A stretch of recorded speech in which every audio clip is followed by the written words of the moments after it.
প্রিয় দর্শক, এনস ওয়ার্ল্ড ট্যুরে আপনাকে স্বাগত। আজ আমরা কথা বলবো ভারতের ট্যুরিস্ট ভিসা নিয়ে। বাংলাদেশ থেকে প্রতি বছর বহু সংখ্যক পর্যটক ভারতে বেড়াতে যান। ভারতে বেড়াতে যাওয়ার জন্য প্রয়োজন একটি ট্যুরিস্ট ভিসা। আর এই ট্যুরিস্ট ভিসার জন্য কি কি প্রয়োজনীয় কাগজপত্র দরকার, ভারত কত রকমের বা কি ধরনের ভিসা দিয়ে থাকে, ভিসা পাওয়ার কতদিনের মধ্যে ভারতে প্রবেশ করতে হবে, সেই বিষয়গুলো নিয়ে আমাদের আজকের আলোচনা। আপনারা যারা ভারতের ট্যুরিস্ট ভিসা ভ্রমণ করতে আগ্রহী তাদের জন্য আজকের ভিডিওটি খুবই গুরুত্বপূর্ণ, তাই শেষ পর্যন্ত দেখুন।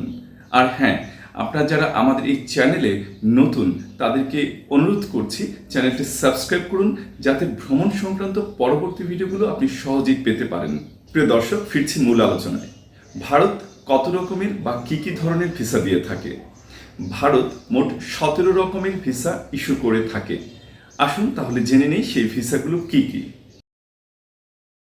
Business visa, conference visa, diplomatic visa, double entry visa, employment visa, entry visa, film visa, journalist visa, medical visa, missionary visa, mountaineering visa, official visa, student visa, tourist visa, transit visa, UN diplomat visa, UN official. প্রিয় দর্শক, ভারতের tourist visa আবেদনের জন্য কি প্রয়োজনীয় কাগজপত্র submit করতে হবে? প্রথমে আপনার দরকার হবে একটি পাসপোর্ট, যে পাসপোর্টের ন্যূনতম মেয়াদ থাকতে হবে 6 মাস। আমি বলবো আরও 2-1 মাস বেশি থাকা ভালো, এবং যেখানে 2টি অন্তত সাদা পৃষ্ঠা থাকতে হবে। আপনার পুরনো যে পাসপোর্টগুলো আছে সেগুলোর সঙ্গে জমা দিতে হবে। আপনাকে একটি অনলাইন ভিসা আবেদন ফর্ম পূরণ করতে হবে, এবং এই অনলাইন ফর্ম পূরণের যে ওয়েবসাইট সেটি হচ্ছে www.ivacbd.com। আপনাদের সুবিধার্থে এই ওয়েবসাইটের লিঙ্কটি আমাদের ভিডিও ডেসক্রিপশন বক্সে দিয়ে রেখেছি। চাইলে আপনারা সেখান থেকে ওয়েবসাইটে প্রবেশ করে ফর্মটি পূরণ করতে পারেন। এরপর আপনার দরকার হবে সাম্প্রতিক সময়ের তোলা 1 কপি ছবি। অবশ্যই এই ছবিটি যেন বিগত 3 মাসের বেশি না হয়। ছবির সাইজ হবে 2x2, 350x350 পিক্সেল, এবং ছবির ব্যাকগ্রাউন্ড হবে সাদা। আপনি কোনো স্টুডিওতে গিয়ে বললেই হবে যে আমি ভারতের ভিসার জন্য ছবি তুলব, দেখবেন তারা খুব সুন্দর করে আপনার ছবি তুলে দিয়েছে। প্রিয় দর্শক, এরপর আপনাকে সাবমিট করতে হবে 3টি প্রমাণপত্র।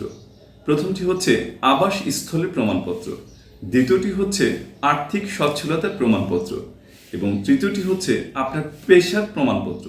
আবাসস্থলের প্রমাণপত্র বলতে আমরা সাধারণত বুঝি যে আপনার ইউটিলিটি বিল। আপনার বিগত 3 মাসের মধ্যে যে কোনো একটি ইউটিলিটি বিলের কপি এই আবেদনের সঙ্গে যুক্ত করবেন। এই ইউটিলিটি বিল বলতে আমরা সাধারণত বুঝি বিদ্যুৎ বিল, পানির বিল, গ্যাসের বিল বা টেলিফোন বিল। আর্থিক সচ্ছলতার প্রমাণপত্রের জন্য আপনাকে একটি ব্যাংক স্টেটমেন্ট সাবমিট করতে হবে।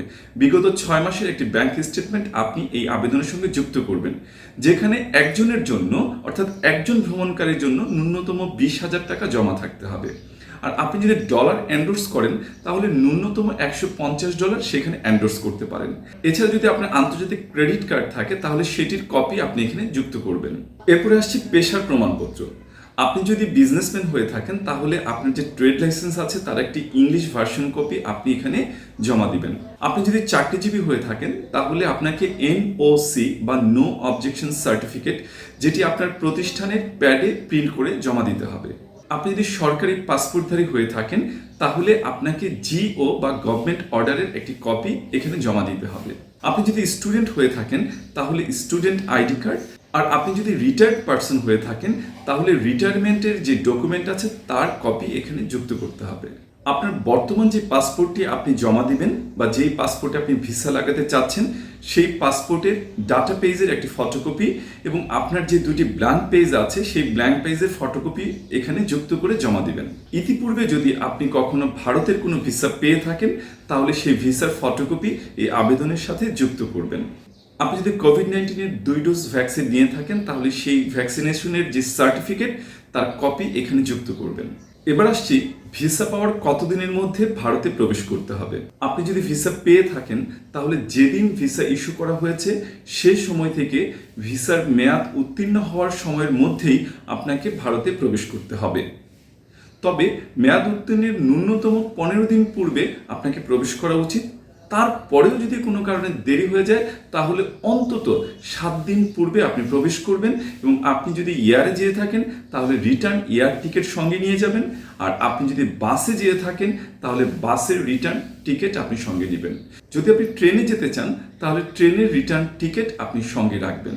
আপনি যদি ভিসার জন্য আবেদন করেন তাহলে আপনাকে 824 টাকা ফি জমা দিতে হবে। প্রশ্ন হচ্ছে আপনি এই ফি কিভাবে জমা দিবেন।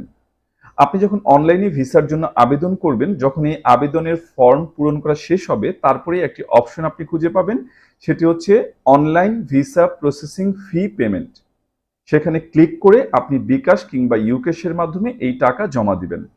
এখান থেকে কিন্তু আপনি কোনো রসিদ পাবেন না, তবে আপনার মোবাইলে একটি মেসেজ আসবে যে আপনি টাকাটা পরিশোধ করেছেন। অনলাইনেও যে ফর্ম পূরণ করবেন সেখানে পেইড দেখাবে, এবং এটি স্বয়ংক্রিয়ভাবে ভারতের ভিসা সেন্টারে মেসেজ চলে যাবে যে আপনি টাকাটি পরিশোধ করেছেন। প্রিয় দর্শক, ভিসা আবেদনের জন্য আপনি যে কাগজপত্রগুলো জমা দিবেন তা কিভাবে সাজিয়ে নেবেন। প্রথমে আপনার থাকবে আবেদনপত্রটি, যেটি আপনি অনলাইনে পূরণ করেছেন তার প্রিন্ট কপি। দ্বিতীয়ত, এই আবেদনের উপরে ডান দিকে আপনার ছবিটি আঠা দিয়ে লাগাবেন, আপনি এটি কিন্তু স্টাপলার করবেন না। তৃতীয়ত হচ্ছে আপনার যে ইউটিলিটি বিল, অর্থাৎ বিদ্যুৎ বিল, পানির বিল, গ্যাসের বিল কিংবা আপনার টেলিফোন বিলের কপি আপনি যুক্ত করবেন। তৃতীয় স্থানে থাকবে আপনার ব্যাংক স্টেটমেন্টের কপিটি। এরপরেই থাকবে আপনার পেশার প্রমাণপত্র, মানে আপনি যদি ব্যবসায়ী হয়ে থাকেন তাহলে আপনার ট্রেড লাইসেন্স, আপনি যদি চাকরিজীবী হয়ে থাকেন তাহলে এনওসি, আপনি যদি সরকারি চাকরিজীবী হয়ে থাকেন তাহলে গভর্নমেন্ট অর্ডার, আপনি যদি স্টুডেন্ট হয়ে থাকেন তাহলে স্টুডেন্ট আইডি কার্ড, আর আপনি যদি রিটায়ার্ড কোনো পার্সন হয়ে থাকেন তাহলে রিটায়ারমেন্টের ডকুমেন্টের কপি এখানে যুক্ত করবেন। এরপরে আপনার থাকবে পাসপোর্টের ফটোকপি, যেই পাসপোর্টে আপনি ভিসা লাগাতে চাচ্ছেন, এবং আপনার যে দুটি ব্ল্যাঙ্ক পেজ আছে সেটির ফটোকপিও এখানে যুক্ত করবেন। আপনার যদি ভারতের পুরনো কোনো ভিসা পেয়ে থাকেন তার ফটোকপি এখানে যুক্ত করবেন। প্রিয় দর্শক, আমাদের ভিডিওটি ভালো লাগলে আপনার পরিচিত যারা বন্ধু আছেন ভ্রমণ করতে আগ্রহী তাদের মাঝে শেয়ার করতে পারেন, যেন তারা উপকৃত হতে পারেন।